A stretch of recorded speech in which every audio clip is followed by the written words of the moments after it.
Good morning everyone! Update ko lang po kayo sa aking mga tanim. Ayan, yung aking kangkong. Narvest ko na 1 linggo. Ayan po ngayon siya. Matataas na ulit. Diba? May pakinabang tayo sa ating kangkong. Ito siya ng ating isa pang malunggay na puno. Nakatanim siya sa paso na plastic. Maganda na ulit siya.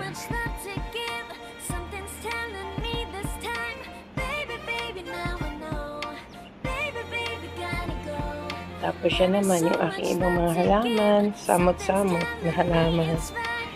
Sari-sari siya.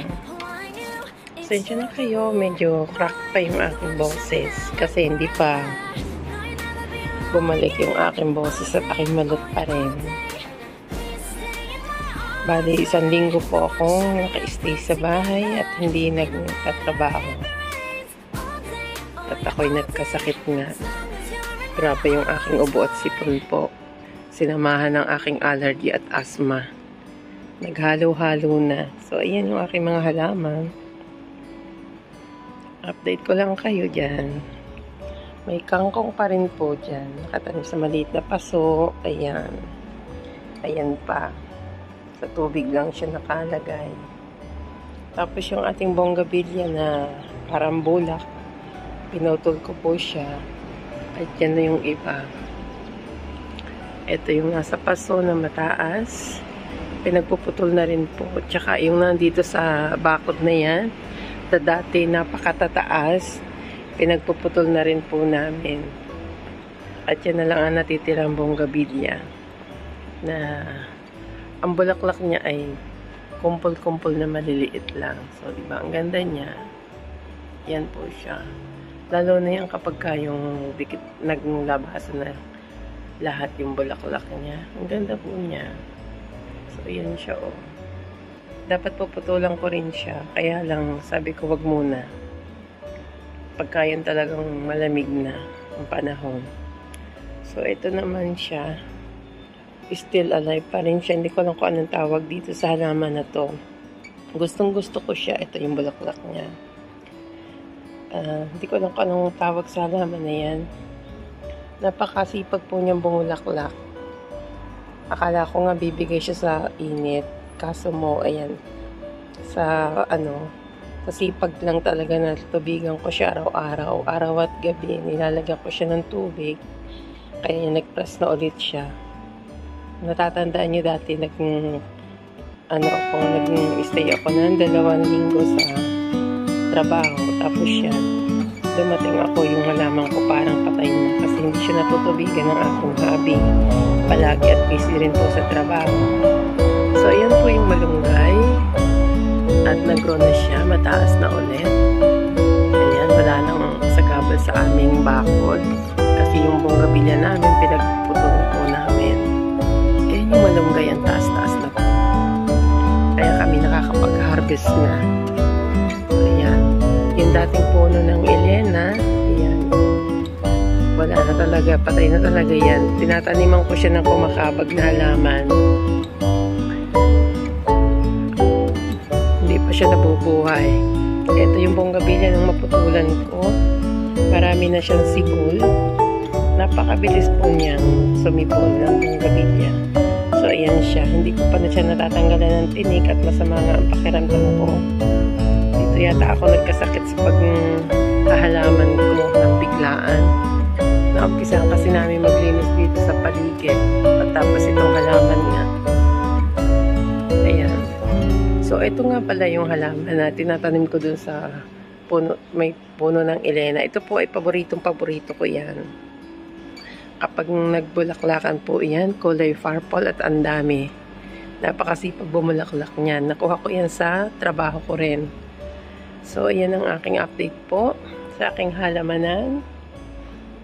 Ayan. At ito may mga paso pa rin dyan na mga namatay na halaman. So, ayan. Hindi ko alam, may cactus din ako dyan. Ayan, yung aking, pa rin, kangkong. water spinach po yan. At marami na naman tayong maha-harvest mamaya. Kukuha ako dyan ng aking haharvestin natin siya para sa ating sinigang na isda at makahigop ulit tayo ng sabaw. So, ayan ang ating update ngayong araw. Sa ating malunggay, happy ako dahil mataas na siya at maganda na ulit siya.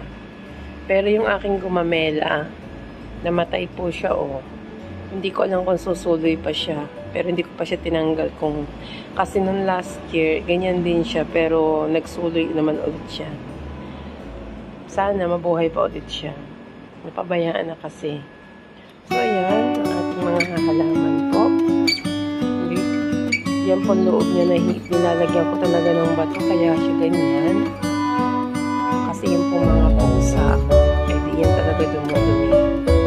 Ang aking kamote dyan na nakatanim. Hinarvest ko rin po yung karaan. Kasi nga noong panahon na talagang masamang pakiramdam. Kailangan kumikot ng sabaw. Kaya hinaharvest na rin yan. Yun po ang kagandahan ng may tanim ka sa iyong garden. Lalo na po itong malunggay. Napakasustansya po niyan. So ayan diba? Kahapon nagkulay din po kami niyan at yan po ang aking hinihigop na sabaw. Kasi ma-vitamins naman siya. So ayan po ang ating update sa ating mga halaman. Ayan ang ating water spinach. Kung saan ko na lang ito natanim. Ayan, hindi ko alam kung anong tawag ito sa violet na yan. Ito matagal na halaman kahit tag-ulang taglamig. Kahit tag-ulang taglamig, tag-init. Mabuhay po yan kasi umuugat siya. Parang may naman na parang luya. So yun ang ating bonggamilla. Ayan siya. At ito, hindi ko pa naguguntingan at naaayos yung mga mga dahon na mga tuyo-tuyo na yung dapat binabawasan siya. Wala pa akong time. At yan din po ang ating aloe vera. Marami tayong aloe vera dito. Karamihan nga po ay pinamigay ko na rin at may mga humihingi. Kaysa naman lagi nila akong pinupuntahan at humihingi ng aloe vera. Sabi ko magdala na lang kayo at magtanim. At yung ibang mga nasa sa pasukong malulot ay binitbit na po nila para mabilis daw na siguradong mabubuhay na. So, ayan. Ang aking tanglad po ay ayan. At hindi pa siya nag-grow ulit. Pinutol ko kasi siya. So, ayan po ang aking update ngayon. At yan. May mga nakatanim pa rin po tayo dyan sa paso na yan na hindi ko alam kung mabubuhay. Yung mga tangkay ng kamote na pinagpuputol ko nung naggulay kami, inilagay ko po doon sa paso na yan. So, ayan lamang po ang ating update ngayong araw. Bye everyone. Thank you for watching.